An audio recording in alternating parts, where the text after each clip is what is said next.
Now I'm going to go over a few reasons why the murder was so controversial and why it's been over 50 years and the case has still not been solved to this day. So one of the main suspects in this case is Lee Harvey Oswald.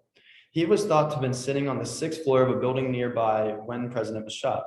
According to the Texas State Historical Association, Lee Harvey Oswald also had ties to the Russian government. Many people thought he was actually working for them as an inside job in the US as a spy. He did serve as a US Marine. However, around that time, he also tried to become a Russian citizen in Moscow. Another reason people think that he's a suspect is because he had mixed feelings about John F. Kennedy, and he was known to dislike parts of his political stance. Another theory that a lot of people have is that there was another shooter and that Lee Harvey Oswald wasn't the only one that was firing at the president. So in the building that Lee Harvey Oswald was supposedly shooting from, there were 3 bullet casings found on the floor. However, if you listen to the audio closely, it sounds very much like there are at least 4 shots fired through the air. Another theory that people have is that the angle of the bullet could not have possibly hit Governor Colony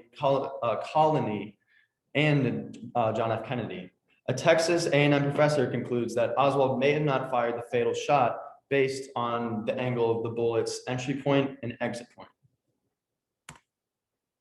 One of the last things that I'm going to be talking about is the idea of the Umbrella Man. Oliver Stone created a documentary involving on the murder, and he talks a lot about the Umbrella Man. He has been identified as Louis Stephen Witt, and he raised his umbrella just as JFK came by.